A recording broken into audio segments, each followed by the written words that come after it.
These are the headquarters of Texas Instruments in Santa Clara, California, in the heart of the Silicon Valley. Inside this building, engineers are working on the next generation of TI Systems software. But many of their colleagues working on the same project are 12,000 miles away in Bangalore, India, all interconnected via satellite. In India, Taiwan, and even China, American computer companies are finding a low-cost alternative to the high cost of domestic software development. Today, part 2 of our special look at third world software on this edition of the Computer Chronicles.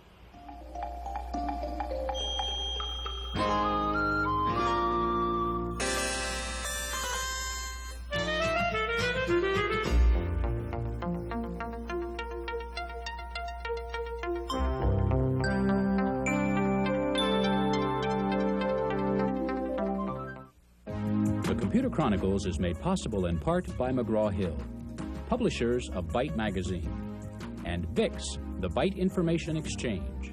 In print and online, Byte and VIX serve computer professionals worldwide with detailed information on new hardware, software, and technologies.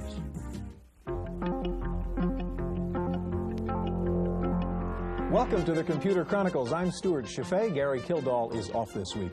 What I'm doing here is working with a program called PRISM. It's a comprehensive manufacturing, control, and management program. It's being used by many companies around the world in different countries.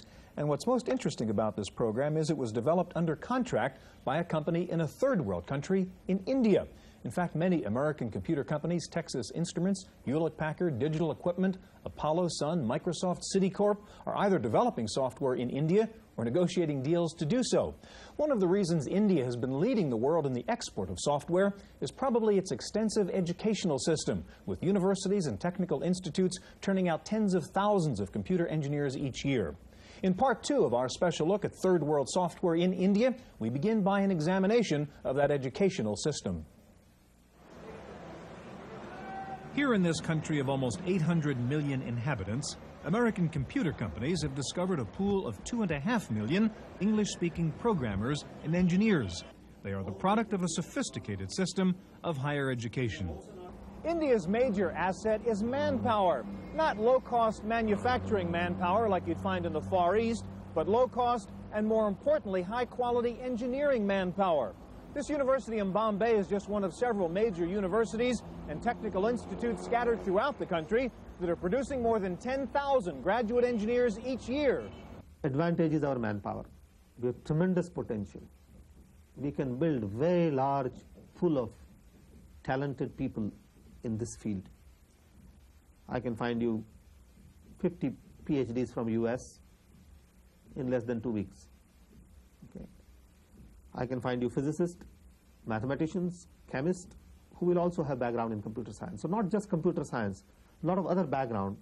As you know, we have large scientific manpower, not just in computer science. One of India's major technical schools is the Indian Institute of Technology in New Delhi.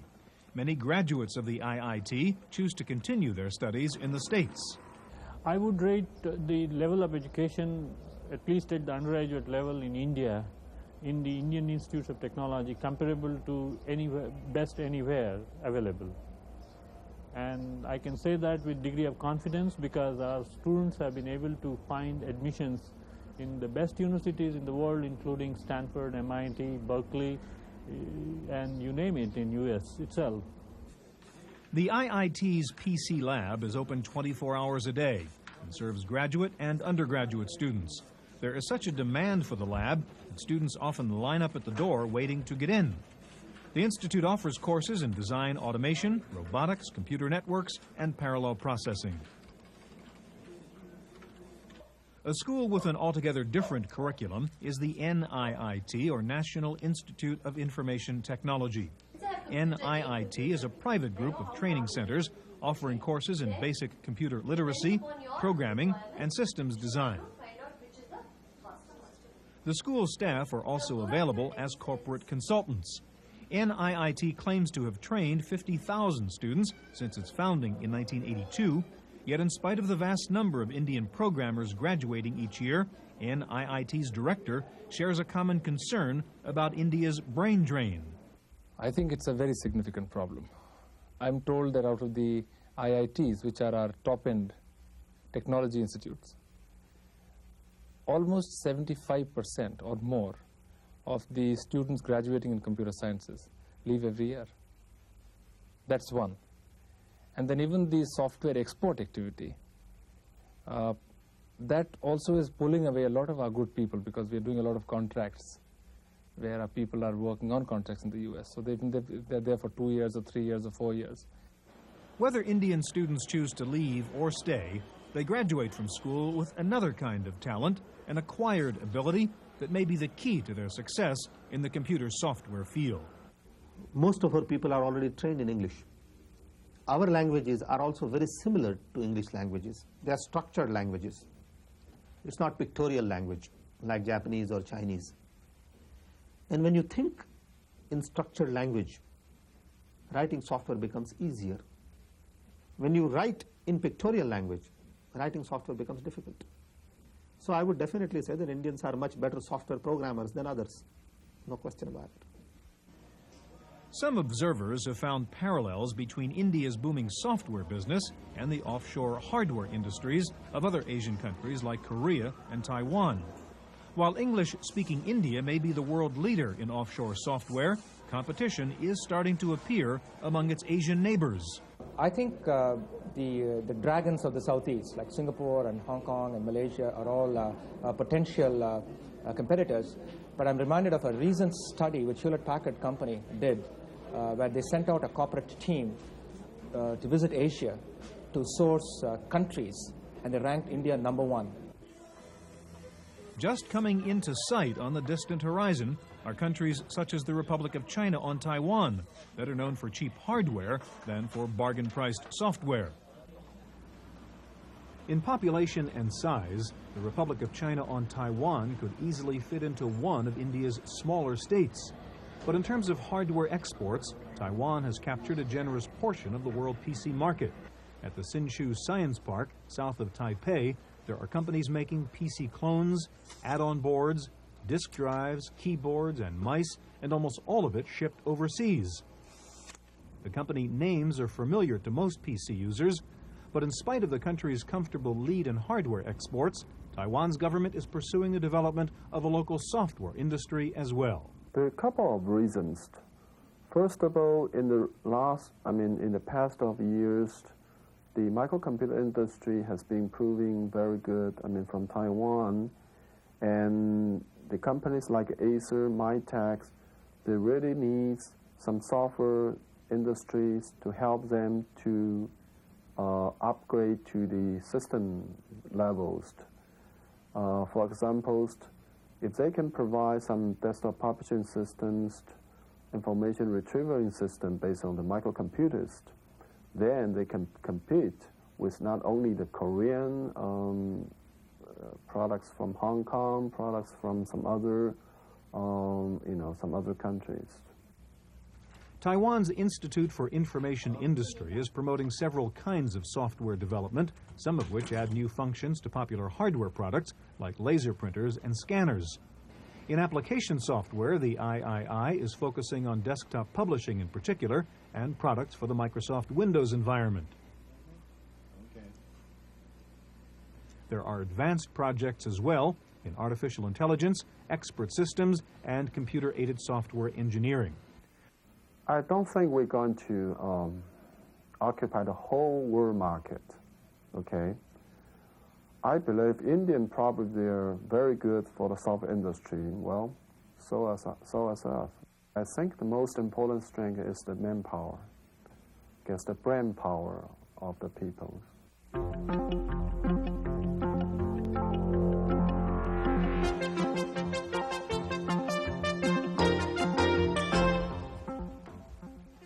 Paperback Software is one of the few U.S. firms selling software inside India. It just won a massive contract to supply 3 of its programs, with each computer sold into the Indian school system. A contract worth some 3 million copies of VP Planner, VP Info, and VP Expert the first year alone. Paperback Software also sells its product to end users in India through a distributor. And finally, the firm has contracted with Indian programmers to design a VP expert-based expert system, which founder Adam Osborne suggests will revolutionize travel agencies. He says programming in India is 1/15 the cost in the U.S. It's just absolutely a natural way for us to be developing product.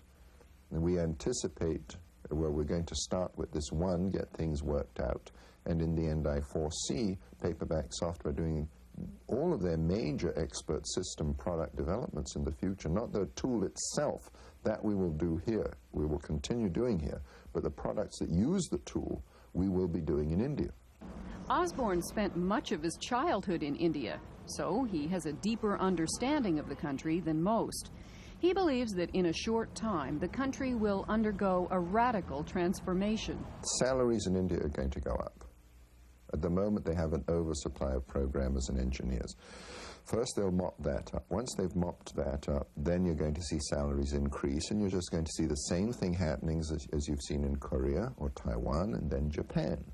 And I would say by the turn of the century, Indian salaries are going to still be lower, but not that much lower. They're certainly not going to be a 15th. And sometime in the year 2020, I expect that India is going to be in very much the same position as Japan. You know, they're going to have enormous foreign reserves, but they're not going to have that much price difference anymore. For the Computer Chronicles, I'm Wendy Woods.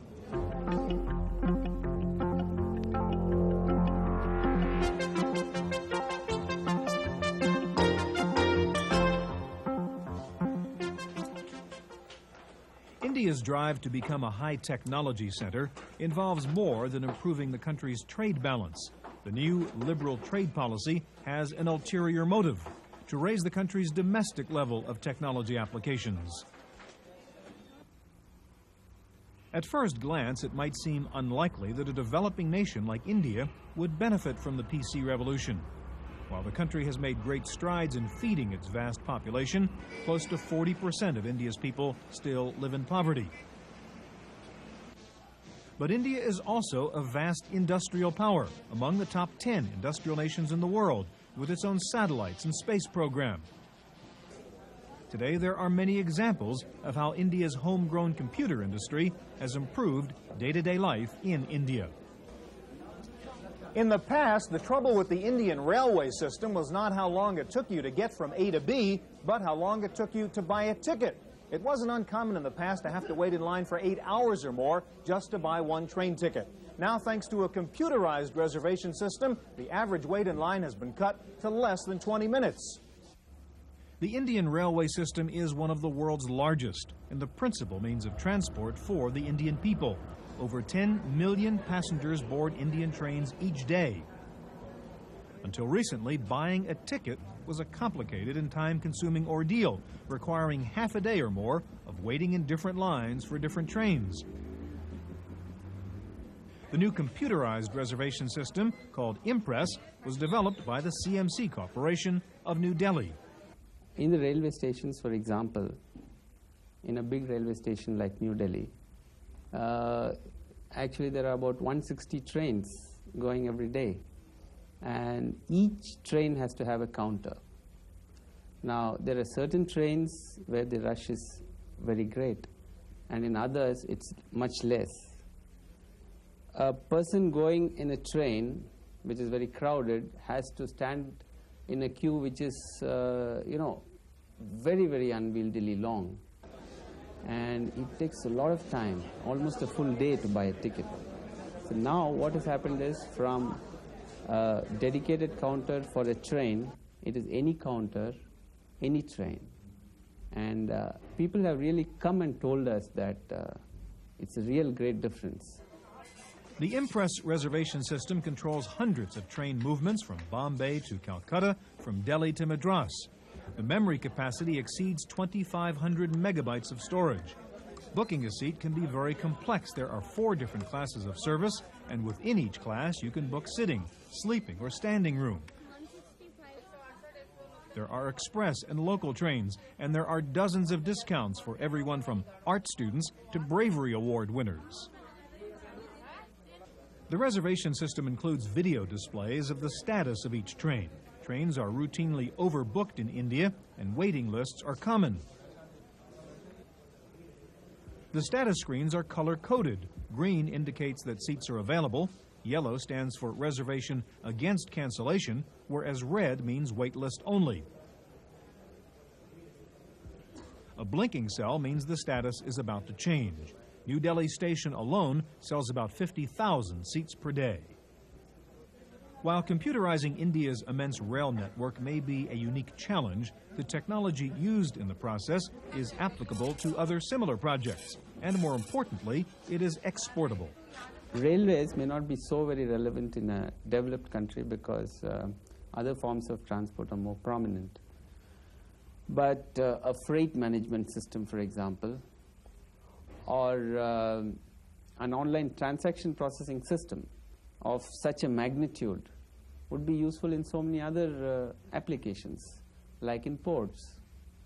There are so many areas, even airline reservations.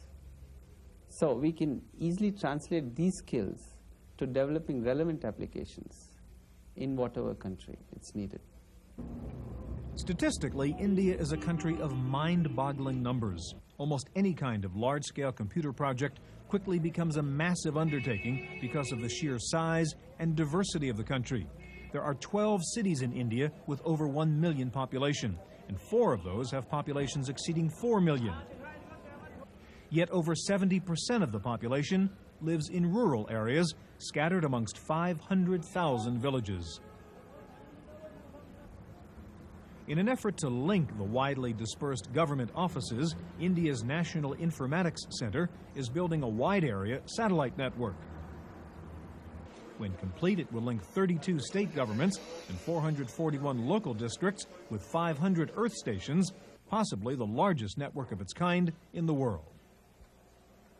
NICNet, as it's known, provides a query-based national database accessible to all government entities.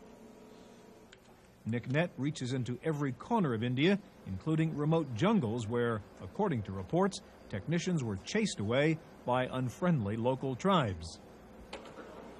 The NIC's next project is to create an Asian computer network linking countries from Bangladesh to Iran.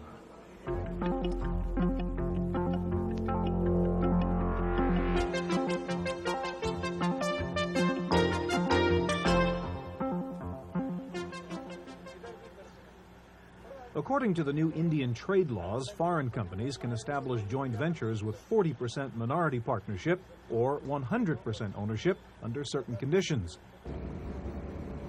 Many of the fully owned subsidiaries are located in duty-free export zones like the Santa Cruz Electronics Export Processing Zone, or SEEPS, near Bombay.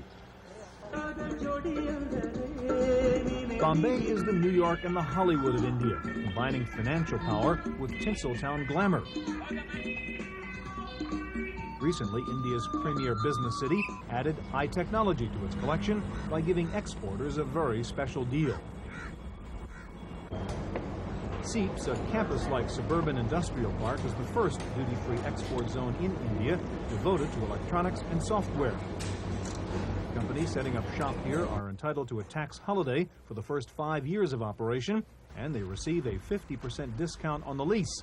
Rent is cheap, about 3 rupees per square foot per month. That's equal to about 20 cents.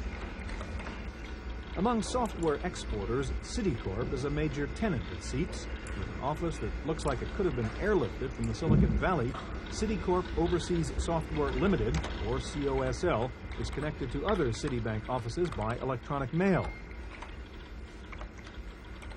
The company has imported a sample of almost every kind of hardware, from IBM mainframes and DEC VAXes to PS2s and Macintoshes. COSL was started in 1985 to develop software for Citibank, but they have expanded to produce securities trading, accounting, and retail banking software for worldwide sale. One of the company's recent projects is a PC-based retail banking package called MicroBanker for smaller banks and branch offices. COSL also designed a securities trading system called Straps. It's in use today at the Vienna branch of Citibank. Banking software is also popular at Tata Unisys, a joint venture founded in 1977 and 40% owned by the Unisys Corporation. The company is working on a signature verification system that makes it possible to check a customer's signature online at any bank branch. It's an example of what the company calls mission-critical systems. There are some good examples of that in banking and so on, where companies like SWIFT, for instance, are using computers for electronic funds transfer, and they created a whole new business using computers. More recently, some of the leading banks see computers as being a critical edge in their competitive weapon in the financial services market. SignBank is a program that digitizes and stores signatures for later verification by a bank teller. The software can present signatures in any graphic form, including Chinese characters and the phonetic equivalents. Tata Unisys also developed a package for foreign exchange dealers called Easy Deal. Designed for smaller networks, the software interface can be controlled either through the keyboard or by touchscreen. The SignBank and Easy Deal projects grew out of customizing work for outside clients. For instance, Easy Deal came up from the work we were doing for the SWIFT electronic funds transfer system, where we got interested in foreign exchange and began to understand that market and began to see the opportunities that were coming up. SignBank similarly has come up from our work in the financial area. So even though there is no advantage relative to doing the same development anywhere else, in this case the advantage is the original creativity of the idea itself. The SEEPS Park and the new liberal trade laws are a well-tested means to attract foreign investment, and it has boosted India's business image overseas. But if more American and European companies are adding India to their list, it is clear that some old stereotypes are still prevalent. You'd be surprised how many senior executives in the U.S. that I've met tell me 5 minutes after I've talked to them that you speak good English. You know, it's a strange thing. In the beginning I used to get upset about it. Now I've got used to it. In fact, I tell them that we don't live on trees and that, there is a civilization here that exists too. As you know, we have large scientific manpower, not just in computer science. So we can put this manpower to use to expedite the software development worldwide. So together, we can bring information society faster to reality than US was to do it or Europeans were to do it by themselves, because this is going to require millions and millions of man-years of software. So that's the potential. Some pundits have said the microcomputer was a revolutionary tool, that it would bring sexual equality to the workplace, encourage the free flow of information in communist countries, and leapfrog national boundaries to create one global electronic community. Well, here in India, a country with many social problems and few natural resources, it has been a kind of revolutionary tool, enabling a relatively small group of enterprising people whose major asset was a logical mind to become major players, if not leaders, in the worldwide software industry. In Bombay, India, for the Computer Chronicles, I'm Stuart Chaffee.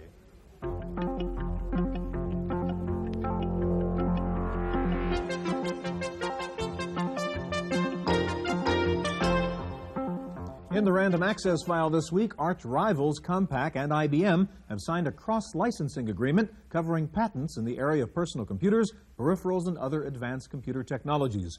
Compaq said the patents it would license from IBM would include microchannel-based products, but Compaq said it had no plans to introduce MCA products and was still committed to ESA. The Open Software Foundation has announced that its Motif Unix interface is now available for licensing to software developers. The graphic user interface for Unix runs under the X Windows system and provides a PC-like interface for Unix. Several companies have already committed to Motif, including IBM, HP, DEC, Oracle, and the Santa Cruz operation. Hewlett-Packard has cut prices on its Vectra PC models in an effort to stay competitive with Compaq and IBM. The price on the high-end 386 Vectra was cut by $1,300. Lotus has come up with a tighter version of Freelance Plus, the charting and drawing program. The new release of Freelance Plus, version 3.01, requires only 438K of memory. Upgrades are available for $20. Want to get into the CD-ROM publishing business? Meridian Data of Scotts Valley, California has come up with a complete CD-ROM publishing package for under $5,000. It includes a CD-ROM drive, necessary software, and training leading to the production of a disk containing up to 30,000 pages of data. Meridian says it's hoping to convince more companies to start using CD-ROMs. A recent survey showed that 90% of Fortune 500 companies say they are thinking about getting into CD-ROMs, but only 4% are now actually using CD-ROM technology. The American Institute of Small Business has released a new software package called How to Write a Business Plan. Unlike other business plan programs, this one not only prepares the financial data, but also the complete narrative covering such areas as marketing, production, advertising, and so on. How to Write a Business Plan is available in PC or Mac formats and sells for $125. The U.S. Congress has launched a 2-year study on the future of computers in this information age. Representative Ed Markey, chairman of the House Subcommittee on Telecommunications, predicted that by the year 2000, 10% of the world's gross national product will be spent on computers and related equipment. He said Japan is already approaching the point where telecommunications products will represent 20% of their GNP. Finally, you're apparently never too young to start using computers. A new service called Computer Tots is selling a specialized computer education program for preschoolers aged 3 to 5. The system teaches the tots how to use floppy disks, keyboards, mice, and joysticks, and how to use simple math and graphics programs. Contrary to popular belief, the Computer Tots people say working with a computer is not an antisocial activity, but in fact brings kids together as they jointly try to problem solve. That's it for this week's Chronicles. We'll see you next week. The Computer Chronicles is made possible in part by McGraw-Hill, publishers of Byte Magazine, and VIX, the Byte Information Exchange. In print and online, Byte and VIX serve computer professionals worldwide with detailed information on new hardware, software, and technologies. For a transcript of this week's Computer Chronicles, send $4 to PTV Publications, Post Office Box 701, Kent, Ohio 44240. Please indicate program date. सीमा सुरक्षा बल ऊंट सजीले छबीले हिलते डुलते सुंदर मनमोहक कमान Shri Madho Singh Bhati deputy कमान हमारी सीमाओं के सजग प्रहरी राजस्थान और कच्छ के रेगिस्तानी इलाकों में घुसपैठियों तस्करों और अब आतंकवादियों पर नियंत्रण पाने में ऊंट दस्ता बहुत ही उपयोगी। बीएसएफ के अधिकारियों और जवानों को अनेक वीरता पुरस्कार दिए।